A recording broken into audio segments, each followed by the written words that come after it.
Hare Krishna, welcome everybody. So this is Krishna Dasa. Can you hear me all clearly? It's fine? Okay. So today we are going to start the glorious chapter 3. And before we begin, I will say the prayers to Guru and God. Om Ajnanatimirandasya Jnananjana Shalakaya Chakshuru Militamena Tasmai Shri Guruve Namaha. Om Namo Bhagavate Vasudevaya. Hare Krishna. गुरुर्ब्रह्मा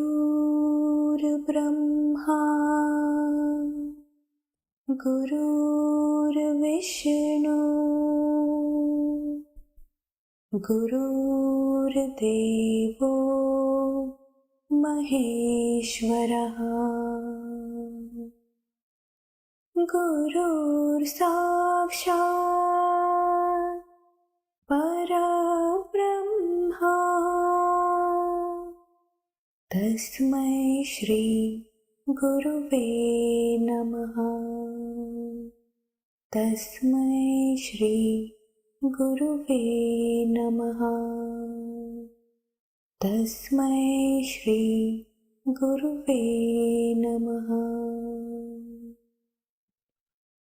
Hare Krishna. So today we have a lot to discuss, but from a shloka perspective, we are only going to cover two shlokas, which is 3.1 and 3.2. So I'll play them now. अथ तृतीयोऽध्यायः कर्मयोगः. अर्जुन उवाच जायसि चेत् कर्मणस्ते मता बुद्धिर्जनार्दन तत्किं कर्मणि घोरे मां नियोजयसि केशव. व्यामिश्रेणेव वाक्येन बुद्धिं मोहयसीव मे तदेकं वद निश्चित्य येन श्रेयोऽहमाप्नुयाम्. I hope you are all ready to start on this wonderful journey. And thank you for staying with us all and completing chapter 2, which was a great accomplishment, I would say, by Krishna's grace. But as we discussed earlier, chapter 2 was very profound, very deep. And chapter 3 is also very profound. And I would say that chapter 2 and 3, they kind of form the foundation for the rest of Bhagavad Gita. Or not just rest of Bhagavad Gita, they form the foundation for our spiritual knowledge and spiritual evolution. Because of that, today I'm going to spend time to recap what we have studied and how that kind of leads to this chapter, to make sure that we are very clear and we are able to understand what is the perspective and focus for the upcoming chapter. So let us go back to our friend and let us try to recollect what was going on with him. So, as you know, right at the time of the battle was going to start. And at that time, something breaks in Arjuna. What breaks? It's not his body. And it was not his weapons which were failing either. It was something much deeper. Arjuna is sitting between two vast armies and he's surrounded by all these soldiers. Everybody is all pumped up. But he himself is not able to move. And his legendary Gandiva, the mighty bow, it is slipping from his hands. What was the trigger? The trigger was he saw people that he was attached to. So many people that he had so many attachments to. And now he's seeing that they are standing in front of him to fight with him. And that's where he makes the very infamous declaration. He says, I would rather be killed unarmed rather than fighting and killing these people. I really request many of our silent participants to fight their own shyness, their own whatever, participate more, and if possible, please Turn on your video, show us your beautiful faces, be with us in mind and spirit. So, but when Arjuna says, I don't want to fight, it's not cowardice. Because Arjuna has fought countless battles. As we saw in the previous session, he fought a battle even with Lord Shiva, and Lord Shiva himself has blessed him. But this is something else entirely. This is what happens when a person's inner framework collapses. What does it mean, inner framework? Inner framework means the beliefs, the assumptions, things that held true at some point. We thought they were true, but they no longer hold. They no longer seem to be true. And Arjuna does not know or what he should do. So I have an interesting question. This is not just for Arjuna, right? It's for all of us. Like in the previous chapter, we used a term called Dhritarashtra element, if you remember, which points to some of our weaknesses. Just like that here, I'm calling this a Gandiva moment, where our own Gandivas, they are slipping because we are facing situations that we never expected. We are beginning to question our own reality, our own understanding, our own beliefs. Has anyone here faced such a moment where something happens and it shakes your beliefs and it shakes your assumptions? I see some smiling faces. Anybody wants to say a few words on what that Gandiva moment was? It's okay, it's your satsang. You can be open here. It's a safe space. So thanks for sharing. But when Arjuna is facing this kind of Gandiva moment, where he's not able to face this situation, he's feeling confused, he's feeling nervous and all of that, and his bow is slipping, that's when Sri Krishna comes and he's telling Arjuna, Arjuna, you don't seem to know who you are. You seem to be very confused about what is Dharma. And when Krishna is trying to shake him up, that is when Arjuna understands that my understanding is really flawed. I'm not able to make sense based on my own knowledge. I need guidance. I need a higher guidance.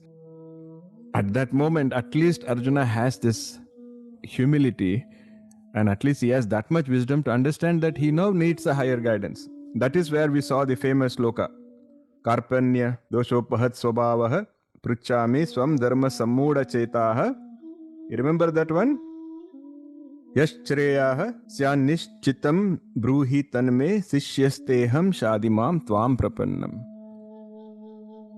Where he says, my mind is confused about my duty. I'm confused. I'm consumed by anxiety. I'm consumed by doubt.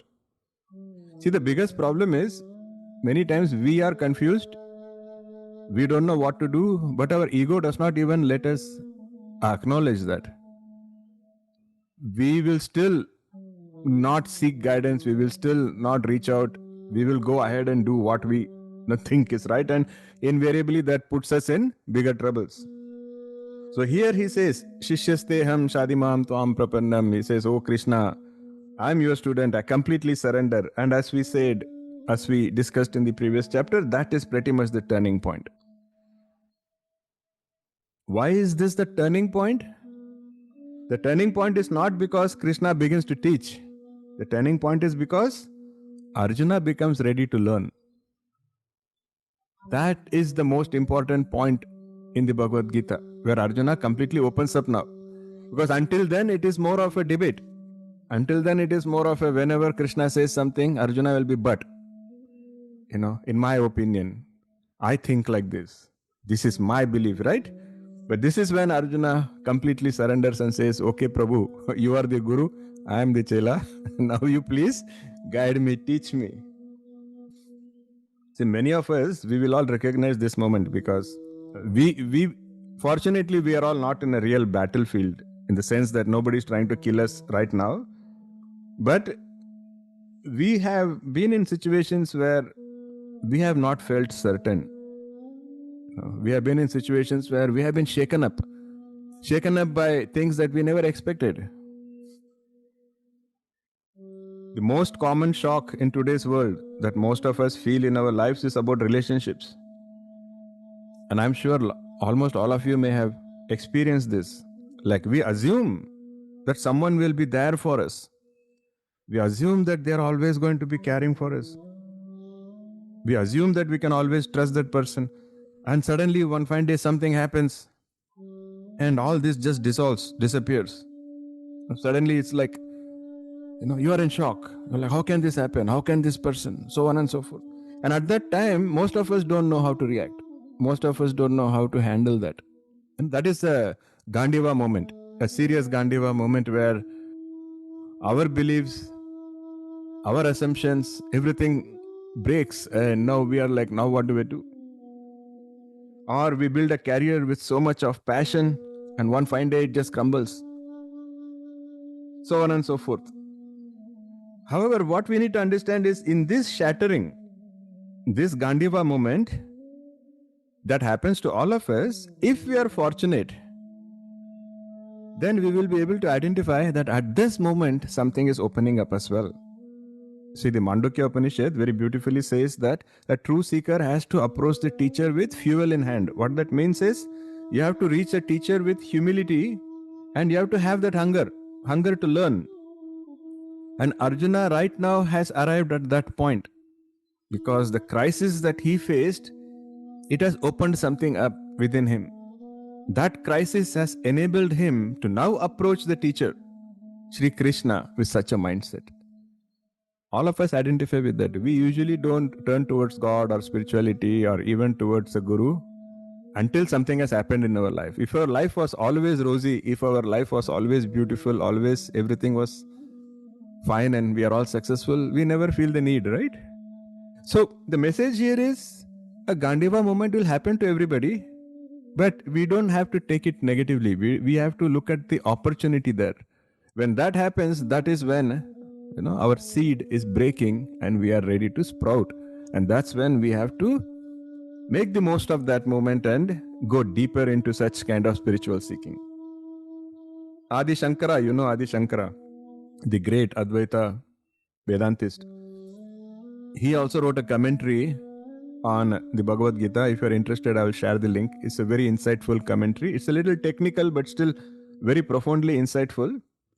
And for this particular sloka 2.7, he says that this moment is a moment of prapatti, complete surrender. Prapannam, that he's saying prapatti, surrender. Adi Shankara very beautifully says that this moment is what made the entire Bhagavad Gita possible. If Arjuna never surrendered, then Krishna would never have gone ahead and given these pearls of wisdom. So without the student's readiness, even the greatest teacher imparting the greatest teaching cannot make an impact. You see how much power each one of us have as students. We are empowered. We decide when we want to open up. And what is the root problem? What is the root problem that Arjuna was facing? That is what is called as Deha Buddhi. Deha Buddhi pretty much means body consciousness. And Sri Krishna's response, how did Krishna respond to that? When he saw that Arjuna was continuously in this body consciousness and a lot of his assumptions, a lot of his beliefs were based on that, he does not just try to console him, he does not just try to show him sympathy.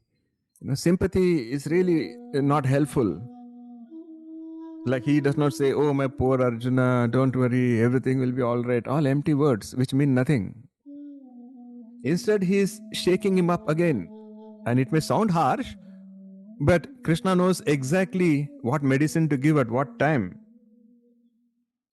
Well, that is where he says, it is 2.11, where he says, oh Arjuna, you are speaking words of wisdom like a Pandita. But still you are not behaving like a Pandita. You are grieving for that which is not even worthy of grief. The wise will lament neither for the living nor for the dead. What does this mean? Arjuna has just given eloquent reasons. He is saying why he should not fight. He is talking about dharma, he is talking about sin, so on and so forth.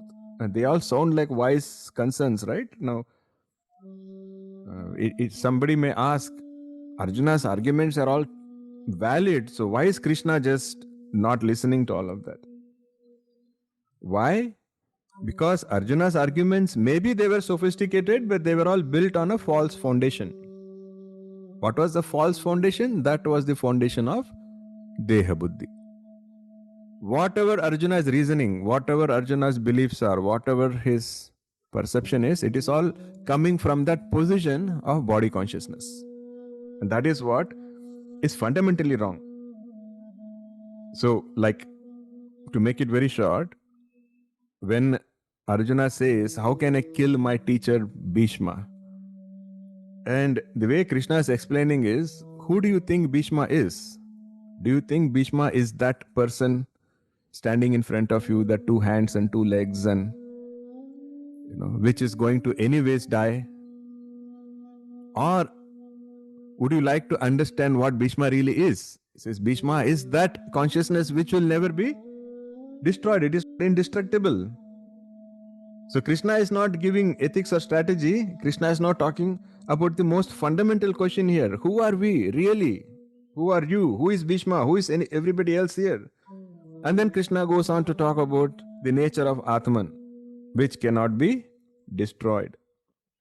If any of this seems or sounds like new or out of syllabus, please raise your hands. I hope it doesn't feel that way. We have studied all of this in chapter 2, and here it's more like a recap, and we are trying to build a bridge between that and what we are going to study in the 3rd chapter. So Krishna has used some beautiful words. He says how that soul is nitya, how it is avinashi, indestructible, and how it is aja, unborn. And then Krishna also gives the example, the same example that is given in the Katha Upanishad, where Lord Yama is teaching the young Nachiketa. You may remember we studied this in the 2nd chapter. Na jayate mriyate. It says basically this: the knowing self is not born, nor does it die. It does not originate from anything. It is unborn, eternal, undecaying, so many things. Now Krishna is teaching the same things here to Arjuna. He wants Arjuna to understand that what he fears, that he is going to destroy, can never be destroyed. Nainam chidanti shastrani, nainam dahati pavakaha. Weapons do not cut it, fire does not burn it. Anything can be cut or burned, then it belongs to the realm of asat. It belongs to matter, prakriti, ever changing. But the Atman, the nature of the Atman is never changing. It cannot be destroyed. So Krishna wants Arjuna to understand these core concepts. And Krishna gives a very simple analogy. He's saying just like the cloth that you wear, and then when the cloth becomes torn or when the cloth becomes old, don't you throw away the cloth and go get a new pair of cloth? He says just like that. Your body is just like that cloth. Have you ever seen that somebody's cloth gets destroyed, like your pant or shirt gets destroyed, and then would they say that, oh, I died? I mean, that seems so silly. And Krishna is saying the same way, your body gets destroyed, but you are still there. That body was a clothing for you. Now, some people say that, is Krishna making us feel very indifferent to the body then? Is Krishna saying that the body is worthless? No, Krishna never said that. Even the cloth that we wear, we know the cloth is not us. We know the cloth is temporary. Don't we still take care of it? Don't we still wash it? Don't we still iron it? That is the whole thing. Like, we have to take care of the body, but we have to know that we are not the body. That's the whole message here. So Swami Chinmayananda, he also has written very profound commentaries, and for these verses he points out that this is not a belief to be accepted on faith. He says when Krishna says that you are not your body, you don't need to just accept it on faith. He says this is an investigation to be undertaken. You should go ahead and do your own investigation until it makes complete sense to you. So he says, who am I? That should be the fundamental question, and that is the fundamental question in Vedanta. Like we discussed earlier, Ramana Maharishi, he wrote this, or he came up with this method of questioning. He called it Nan-Yar. Who am I? And then he goes step by step. Just imagine that you lose your hand. Will you still say I'm Chitra? Will you still say I'm Simran? Or would you say I'm lesser Chitra, I'm lesser Simran? No, we don't feel like that, right? So like that, he will say, you negate, you keep doing that, and you will realize that I will always remain. So having established this indestructible nature of this self, Krishna then turns to the question of action. Because first he has to set the background, set the context. Like, why am I asking you to fight? He's making that very clear using Vedanta. Now Krishna turns to the question of action. If Arjuna is not the body, if nobody is really getting killed, does that mean that nothing really matters? Does that mean that can we do whatever we want? Is that how you all understand? No? Hopefully not. Okay. No. Here Krishna then introduces the word Swadharma. Swadharma is our own dharma, the law of our own being and our own prescribed duties. So we will not go too much in detail because we already studied that. And then Arjuna begins to understand this line of thought. Now Krishna ties this all together. Krishna says, now that you understood the concept of Swadharma, you should definitely know that you are a Kshatriya, and you should know what is the Swadharma of a Kshatriya. A Kshatriya does not it's not just a social status. Kshatriya is not just some accidental birth. Kshatriya indicates a certain swabhava, a certain inner nature. Arjuna's inner nature was that of a protector. And he has the capacity for action, that kind of action. He has the capacity for that kind of leadership. He has the capacity to stand firm whenever dharma needs protection. Now, is this capacity random? This is what we need to understand about this whole caste system. We call it the caste system, Varnashrama, that was there in the older times. This is what we need to understand. First of all, it's not random, it's not accidental. It's a very beautiful concept that says that we have taken birth to express our own inner nature. So Arjuna's inner swabhava, Arjuna's inner nature was that of a protector, of a warrior, of somebody who needs to protect. So he has taken birth as a Kshatriya so that he can express that swabhava by protecting dharma.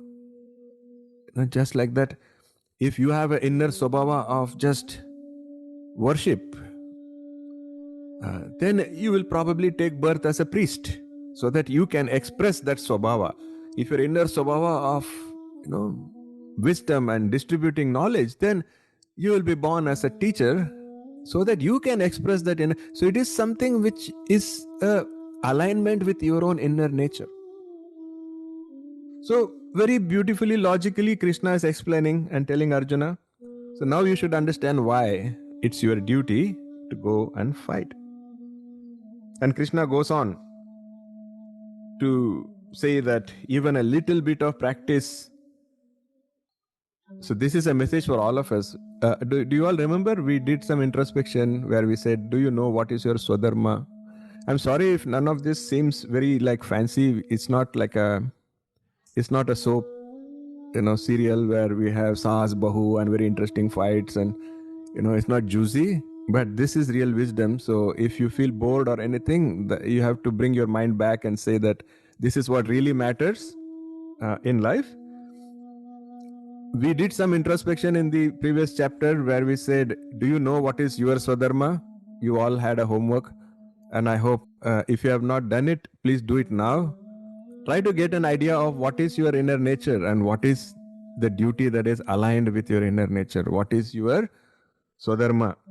Because Krishna has said very clearly, he said that if you practice your own Swadharma, if you align with it, even for a little bit of time, he says that will protect you from great fear. A lot of fear and anxieties come when we are not aligned with our Swadharma. See, now slowly we are building the case. Krishna is building the case slowly to lead to chapter 3, which is all about karma. So he's starting with dharma first. First we have to understand dharma. We have to understand what is Swadharma. Then we will understand what to do, and then Krishna will say how to do. And how to do is the whole Karma Yoga part that will come later on. Then we come to Karma Yoga. Krishna then talks about how. So he gave us the most important teaching. So Karma Yoga was there in chapter 2 also, if you remember. Krishna already gave an introduction there. That was the world famous, one of the most popular shlokas, 2.47. Does anybody remember 2.47? Okay, Simran remembers. Okay. Simran, what was 2.47? कर्मण्येवाधिकारस्ते Guruji. Excellent. Karmanyevadikaraste ma phaleshu kadachana ma karma phala heturburma te sangotsava karmani. You have a right to perform your prescribed duties, but you are not entitled to the results of your action. And there Krishna also closed a loophole where he said that you cannot be attached to inaction either. Very beautiful, very complete, very powerful sloka. Krishna is describing the complete reorientation of how we act, how we look at action. Because our human nature, most of us always act out of desire. We want something. It could be success, recognition, money, pleasure, approval. We always act in order to get it, isn't it? Where we think action is just a means to getting something. And if the expected outcome does not come, then we think that action was wasted. And if the expected outcome does come, that's the interesting part. If you do some action expecting something, and if that expectation is not fulfilled, you think that action was pointless, it was wasted. But you take an action with an expectation and the expectation gets fulfilled, then we think that action was lacking. Why? Because you already want something more. You already need something bigger. And this is what all the saints and all the acharyas say, that this is what keeps us running in this wheel of samsara. Endless actions and reactions, endless craving, endless dissatisfaction. We are never truly there. We are never truly in the present, in the action itself. We are always in the future. We are always in what is going to come based on this action. I think all of us know exactly what we are talking about. It's not just about we always being dissatisfied with what we got. This kind of a misunderstanding also causes all the frustration. Many times people so many times ask this question. In most spiritual sessions, they will ask it. Oh, you say that I have to be good, I have to be this, I have to be that. But look at all those rogues, look at all those thieves, look at all those bad people. And they all seem to be doing really well in life. Have you felt like that? I'm sure all of us feel like that at some point, right? Like somebody who is lying and who is a cheat, they seem to become rich. Meanwhile, the honest people seem to be poor. So we are bewildered, we are confused.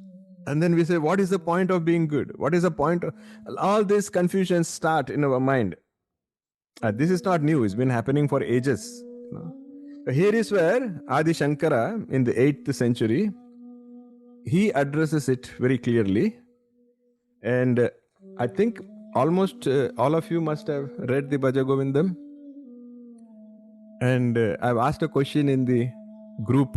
Maybe from going forward in my group, I should keep saying party, or I should keep saying dance, or get together. And then I should ask some questions like, have you read the Bhaja Govindam? Lakshmiji, what were you saying? Regarding the Bhaja Govindam, you are telling me that only thing I'm just trying like that one. Punarabi Jananam, Punarabi Maranam. That is the one the meaning of that one. Because we are every time we are taking birth and then we are death is occurring, everything. Yes. But when to get the moksha is that is the one. That's why I want to tell that one. Yes, beautiful. That Bhaja Govindam is very potent, and there are some beautiful words like, Bhagavad Gita, Kinchita Dita, Ganga Jalalava, Kanika Pita, like it says, even a little bit of Bhagavad Gita, a little bit of Ganga Jal. So it's a very encouraging, although it sounds like he's scolding. In a way, that is where it starts, like Bhaja Govindam Mudamathe. It's like, oh fool. But the intention is not to scold, the intention is to, give you a very important message with a sense of urgency. Because the moment somebody says, you fool, our entire attention is now there. How can they call me a fool? Like, no, you are now paying full attention. You want to find the loopholes in their arguments, right? And so what we can do, we can probably just sing the first two verses, because it starts with Bhaja Govindam. And then the second verse is very relevant to what we have just discussed. We are going to start chapter 3 with that. So if anybody wants to sing, let me know. Or I think Kalpana ji can probably sing and you can follow. Is that okay? Okay. And then we can sing the first two slokas. And the second sloka, once it is done, I think Kalpana ji can also read the translation of that. Okay, you're okay with that? The second verse? Okay, excellent. Okay, she'll start. I will just adjust the mic, and but I'm still here. Okay. You can hear me, Hare Krishna. So I'm singing the second stanza. I've shared it in the group. Just sing along from at your end. I've shared it in on Telegram. Just keep it in front of you and you also try to follow it.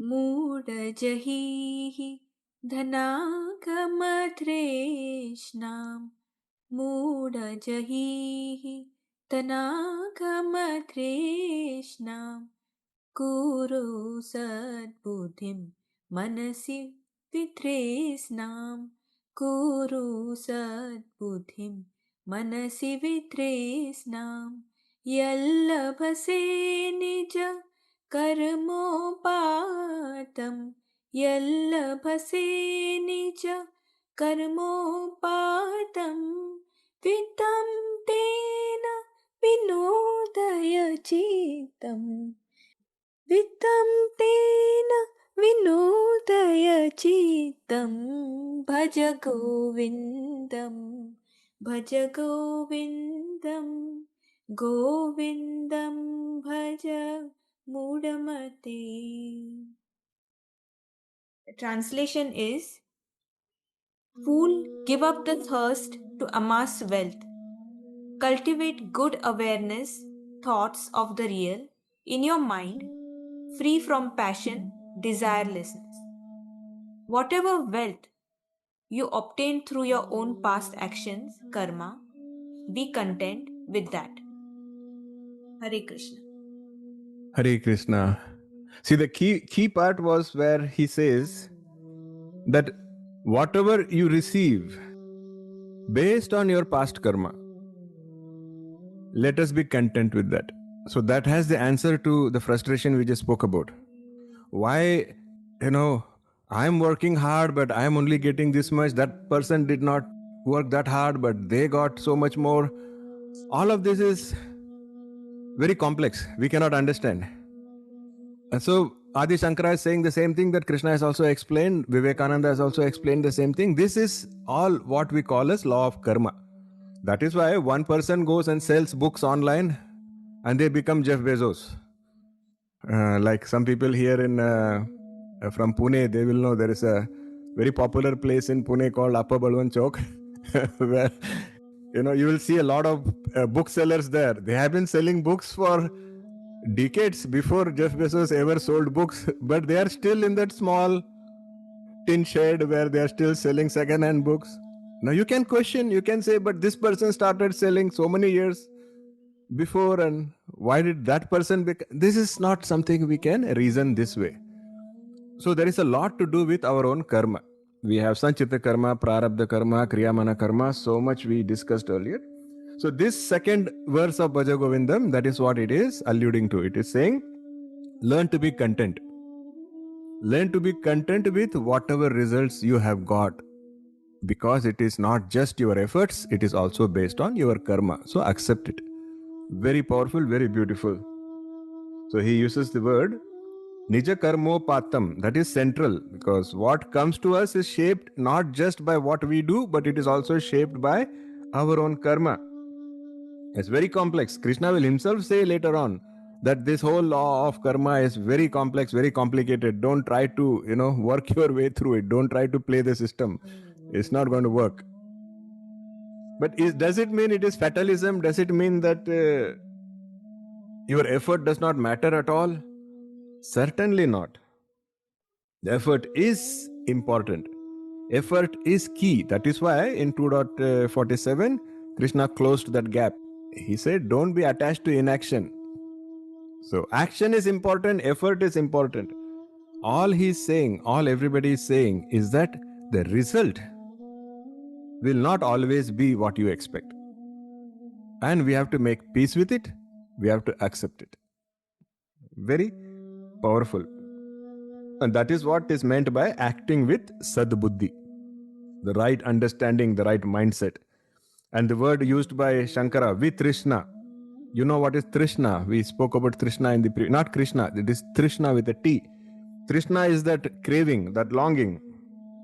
See, externally you can look like, saints and very good people because we are all like, we don't commit a crime, we don't do anything illegal. So that way we all come across as very good people. But internally what's going on is very important. Internally we have longings, internally we have desires, internally we want this, we want things. That is Trishna, which is inside. And with Trishna means without that kind of a craving. See, the beautiful concept is the term anxiety. Some of us in this group, we have discussed it. Some of you have reached out to me in private also, asking me how to deal with anxiety. That anxiety by definition happens when you are thinking about results. Oh, I have a presentation to make tomorrow, but I don't know how it will be accepted. I don't know if people are going to criticize it. I don't know if people are going to find faults in it. I don't know this, I don't know that. That is anxiety. And Krishna says, don't focus on whether people are going to clap. Don't focus on whether people are going to give you, appreciation. That's not your business. Focus on, do I understand what I'm talking about? And am I going to, do my best in presenting it? That is all you need to worry about. After that, do you know why Krishna said that we have to be a Sthita Pragya? Can somebody tell me who is a Sthita Pragya? What is the meaning of a Sthita Pragya? Anybody? Praveen switched off his video. As soon as I said, can somebody tell me who is a Sthita Pragya? Okay, Vikas ji? Hare Krishna Guruji. So Sthita Pragya is someone who is present in the moment and he is balanced. He or she is balanced. Neither feeling sad or not feeling happy. So they are equanimous or equanimous in that present moment. Excellent. Thank you. Thank you for this beautiful answer. Exactly. This is what we discussed when Krishna said, Mata sparshestu kaunteya shitoshna sukha dukkada agama payino anitya stantitikshasva bharata. So that is a Sthita Pragya. Sthita Pragya who can handle all of this ups, downs. Somebody just said a few minutes ago, ups and downs. So if you can handle all of that, that is a Sthita Pragya. But do you see how beautifully Krishna is now connecting that to the next concept? Is what prevents you from being a Sthita Pragya? Let us look at it. See, the theory of Sthita Pragya is in Sankhya Yoga, Vedanta, whatever you can call it. But what is preventing you from being a Sthita Pragya? Does anybody have any ideas? Okay, we have one person. Two. Okay, Chitra Lekha ji has officially raised her hand. Where is she? Okay, yes, Chitra ji. Lack of contentment. Lack of contentment. Okay, that is also valid answer only. Anybody else? What do you think prevents you from being a Sthita Pragya? Simran ji, yes? Our own ego, Guruji. Ego, okay. Surrender. Okay. Vikas ji, you had something to say, I think? Okay, Smita Srinivas. Thank you, Guruji. I think constantly pursuing the desires, what we have in mind, and unable to actually see beyond those desires. I feel Okay. that is, and also it's a very competitive world, so you want to get better and better in this materialistic realm. So you kind of push yourself, be it work, be it home, be it family, any gathering, right? Anywhere. It's Okay. and to want to Okay. put forward in everything. So that kind of drives away from, actually where we spiritually We want. will revisit that. I would like to refine that a bit, but yes, thank you for sharing. Vikas ji, you had something to add? Yeah, so it is not just one particular thing or event, so it is a multitude of things. But if you drill down, to me, I think the root cause is that we are identifying ourselves with multiple other things, and that to me is the root cause of not being in the. Very nice. Very nice. Yes. So you all said nothing wrong. There are no wrong answers here, but it all comes together. See, so to Smita ji's point, first of all, Sthita Pragya means your mind is calm. And we are asking what prevents you from being a Sthita Pragya means what is preventing that calmness in your mind? When your mind is not calm, then we use all these words like anxiety, worry, isn't it? Fear. But if you look at all these kind of words, how do you define anxiety, for example? Anxiety is all about, I think something is going to turn out in some way. And you're worrying about that. Or fear. What is fear? Fear is you think something that you expected will not happen or something you did not expect is going to happen. That is fear. Correct? So in all of this, if you see, the focus is always on the outcome. So that is why I said, Smita ji, we will come back and refine that. Anxiety is never about action. Anxiety is never about, I want to do my best. Anxiety is always about what's going to happen tomorrow. What's going to happen after I do something? Am I going, like, yes, I want to be the best, but am I going to fail? That is anxiety. Am I going to fall short? That is anxiety. The outcomes, the results. So this is the beautiful, sequence where Vikas ji said that's also right. Why that happens is because we are identifying. We are identifying with the outcomes also. Like many of us very rarely will say, that, oh, that person failed. Whenever we speak harshly about somebody, we will not say that person failed. We will say that person is a failure. And vice versa. Just because somebody got some success in life, we will say, oh, that he is successful. It's not that he achieved some success in life. So we identify success with success. We identify with failure. We identify with, all the outcomes. So you see how all of this beautifully comes together? But if you practice 2.47, where you do what needs to be done, you give your best, but you are just not attached to the outcome. If you are not attached to the outcome, then where is their fear? Where is their anxiety? That is how these acharyas have beautifully connected all the dots and said that through karma yoga also you can achieve the state of a sthita pragya. Not just karma, they use a specialized word, nishkama karma, but it's still karma yoga. So if you practice that, then it can help you reach the state of sthita pragya.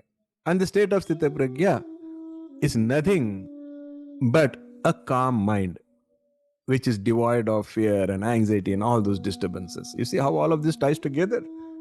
It's a very, very powerful concept. And that is what Sri Krishna says in 2.48. He says, oh Arjuna, just abandon attachments to success and failure. Just do what you are supposed to do. Focus on your duty. And he says that itself is yoga. Very beautiful. He does not say that yoga means you have to hang upside down or your toe has to touch your nose. He says, if you learn to do your duty, with a calm state of mind, without attachment to the outcomes, that itself is yoga. And that is the yoga we are going to study in depth from the next session onwards. All this, I'm really hoping it's all making sense. I'm really hoping it's all just not feeling like theory to you, because these are all very powerful lessons, and if we study them the right way with the right mindset, if we put them to practice, then it will really, really bring about a huge transformation. So here is the very common question I usually get when I talk about this part of Bhagavad Gita. So the most common question I ask, and this question is for you, and I would like one of you or multiple people to give me your perspective. So the most common question that comes is, oh, it means I shouldn't care. Like I shouldn't care if I succeed or fail. So does it not make me, more susceptible to failure? If I don't care, won't it, cause failure more frequently?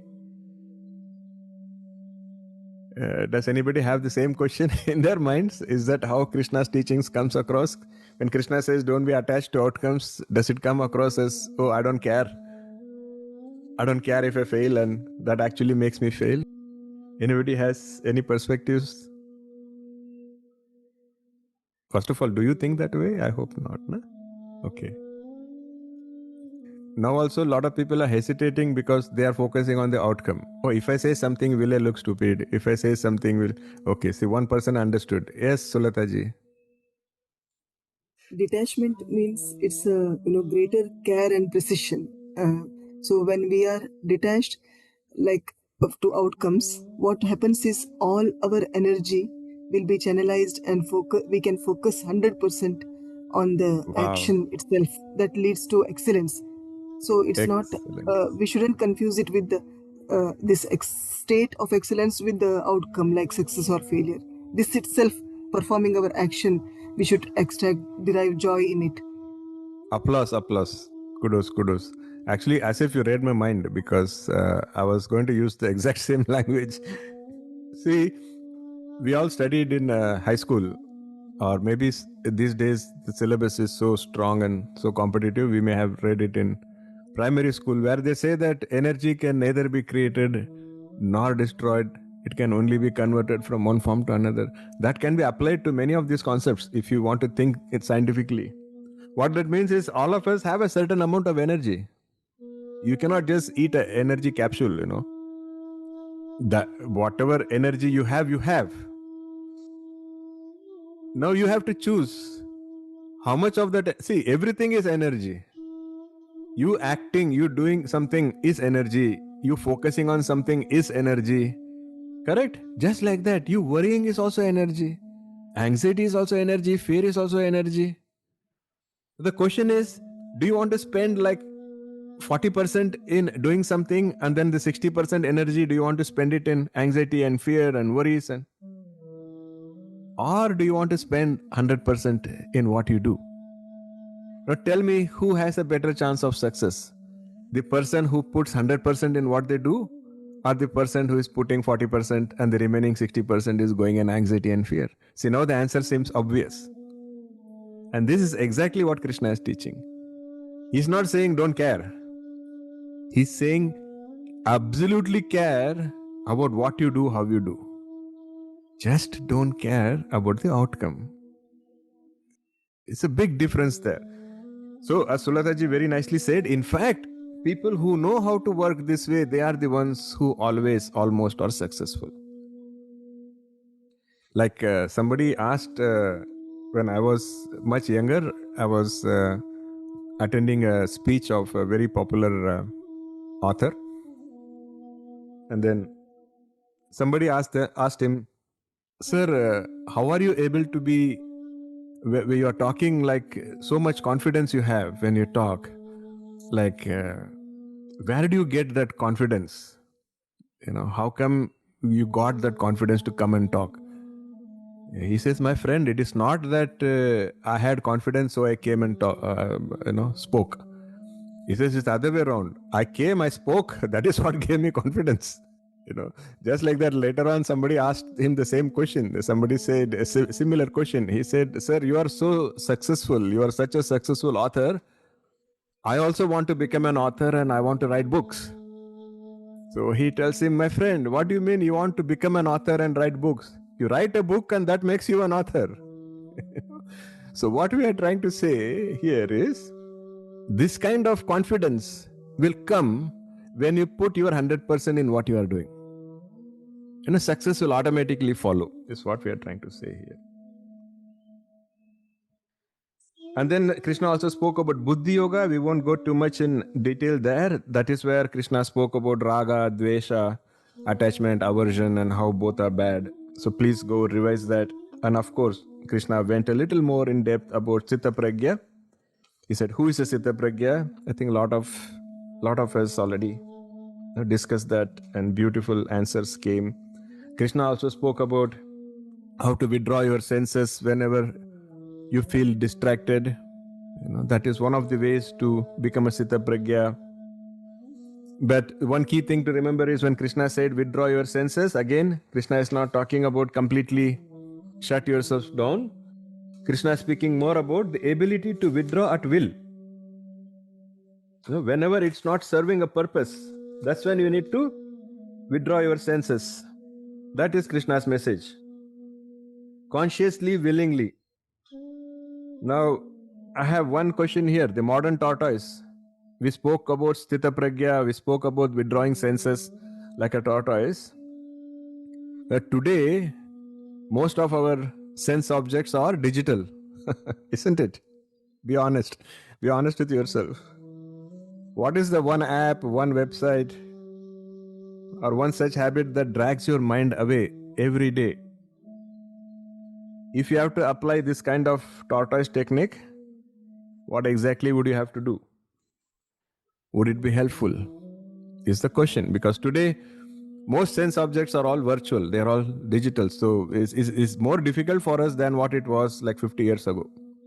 In 50 years ago, you had to go to a shop to get distracted by beautiful clothes or tasty food and things like that. Today, you just go to your phone and you click and you see a million pictures of beautiful clothes and beautiful this and beautiful that, and the distraction, right? So you should practice now that also, some amount of discipline. We already discussed that earlier, but we talk about all of this because we are trying to follow a holistic path for spirituality. There is no one magic mantra. There is no just one, chadi booty or one taviz which will make us successful on the path to spirituality. A lot of things have to come together and we have to approach it very holistically. That's why we are spending so much time in all of these concepts. And finally, this is a difficult question, maybe, or maybe it's not difficult for some of you. Do you remember what was the final? Krishna spoke about a particular state, and that was the final shloka of the second chapter. Who remembers what was that state? Okay, Chitraji. Is it Brahma Sthiti or something? Okay, applause for Chitraji also now. Excellent. That was Brahmi Sthiti. You are very right. Well, that means you are always now established in Brahman, the ultimate reality.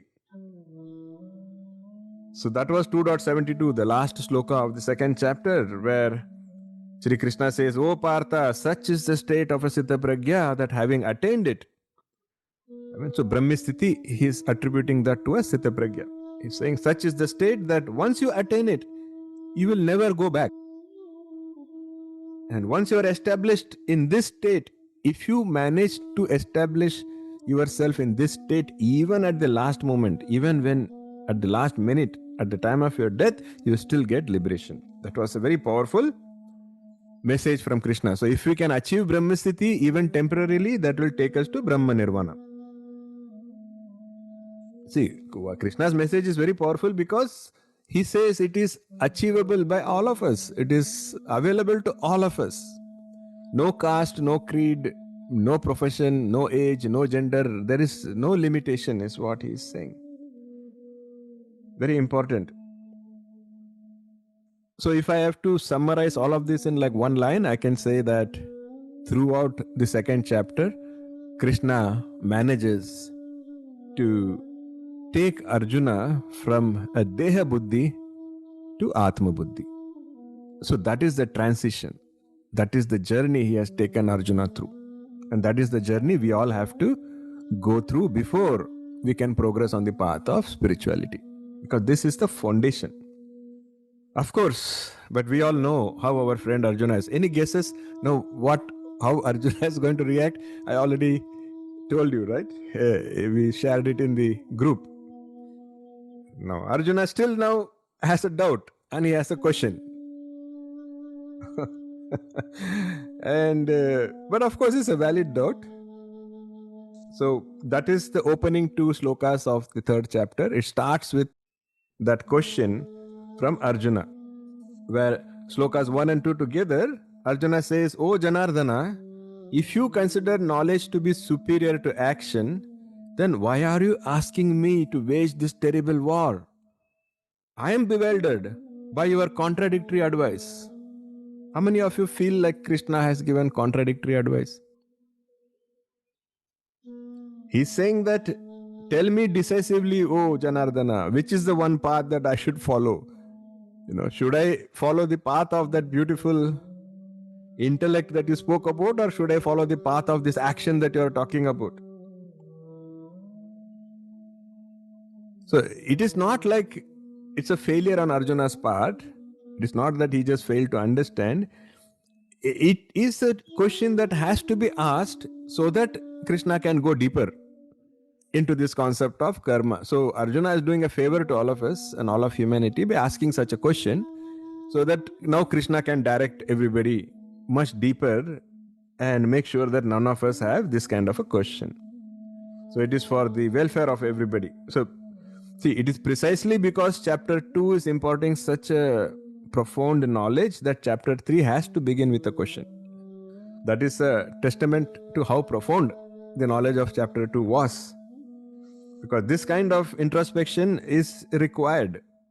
It is necessary, and Sanatana Dharma is very unique in that it always encourages questioning. Sanatana Dharma is the only Dharma where questioning is encouraged. Nobody will say, how dare you ask? How dare you question? You have to do it because the book says, or you have to do it because somebody says. No. Ours is the only Dharma where the only thing is we are asked to question the right way. The only thing is we are advised not to question the teacher, but to ask questions to the teacher. These are two different things, and we will learn more about it. So Arjuna's confusion is the confusion that comes when any sincere seeker, they try to integrate. See, if you see the beautiful aspect, Arjuna is not again just theoretically questioning. Arjuna's question is because he wants to put the knowledge to action. He wants to utilize the teaching in his own life. So he wants to know, what should I do now, Krishna? What is the advice for me? What is the next thing I should do?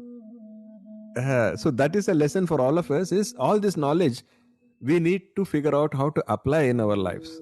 And then these questions will automatically come, and you have to address those questions, make sure they're all cleared. So Krishna will very skillfully clarify Arjuna's confusion. Krishna is also very, he's a master teacher, so he will refuse Arjuna to give in to all these confusions. He's saying there is no way that he will let Arjuna confuse weakness with detachment, for example, and he is going to encourage Arjuna now to rise beyond all this kind of doubts and become firmly established in the path of Karma Yoga. I hope now everybody is clear on what happened in chapter 2. I hope everybody is clear on how Krishna kind of mapped the path from Deha Buddhi to Atma Buddhi, and how he's mapping the path from all that knowledge into action now. And then it will make us all ready now to absorb chapter 3 completely, because it's not just some, randomly created set of chapters. It's not just that, okay, I did some Vedanta, I did some Sankhya, now I'm doing some karma. It's not like that. There is a very beautiful journey that Krishna is taking us all through. And I want us to appreciate that, understand that. so that this teaching is internalized and it becomes useful to all of us. With that, I can stop talking. Hare Krishna. And I'll open the floor if you had any questions. Okay. Vikasji, were you saying something? No, Guruji, I was not. I just put it in the chat. What you mentioned was, like preparing the soil before sowing the seeds. I think that is what chapter 2. Exactly. Excellent. You have to prepare this. In fact, I use this term very frequently. I say that when we say the student has to be ready, that is the most important part. Whether the soil has to be ready, everything else doesn't matter. How expert the farmer is and how great the quality of the seed is, none of that matters if the soil is not ready. So my request to all of us here, all the satsang members, is please make sure that you are receptive. Please keep your minds open so that Krishna's teachings will make the best impact for all of us. So Hare Krishna. And if there are no other questions, then I'm okay. If there are questions, I'm happy to take. If there are no questions, then I wish you all the best and we can all meet in the next session. Yes, Guruji. Actually, in previous one of the sessions, you had highlighted one assurance, which was, when using the senses, when one practices self-control with self-control and controls their senses, even when using the sense objects, we will be entitled with the prasadi, that is the grace of God, which will give us clarity and peace, tranquility. So, that is prasade sarva dukkhanam hanir, that is, which will take away all the sorrows of us, this grace. That is an important assurance of Sri Krishna, isn't it? When we try to practice this self-control, he will be bestowing us that grace which is required. Exactly. Everything is through his prasad only. So it's his grace. The distinction that is made, it's a very great point you brought in. So the distinction made is we have a free will to act. We have a free will to do the right things. We have a free will to follow the right path. But the destination comes only through the grace. So this is where we spoke about what is it that we are entitled to. We are entitled to so we use our free will to do the right things. Even in the path of bhakti, for that matter, practicing bhakti is our free will. It has to happen only through free will. There is no other way. You cannot love. Nobody can force you to love. So that love has to be based on your free will. But whether it culminates in Siddha Bhakti, that is Krishna's prasadam only. That is his grace. So we put in our efforts, the right efforts, and Krishna's grace, of course, is there for everybody. So, and then it happens. And specifically, the word prasadam applies even to like the food we eat also. If we eat it just for sense enjoyment, then it is tamasic.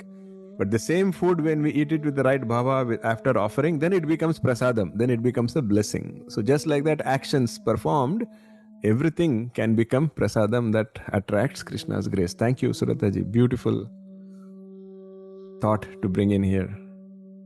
Okay then, Hare Krishna. Thank you so much and see you all in the next session. Please stay with us, continue to participate, and you will all experience Krishna's grace. I can almost promise that. Hare Krishna. Hare Krishna. Hare Krishna, Guruji. Hare Krishna. Hare Krishna. Hare Krishna, satsang family. Hare Krishna. Hare Krishna. Krishna. Hare Hare Krishna. Thank you, Guruji.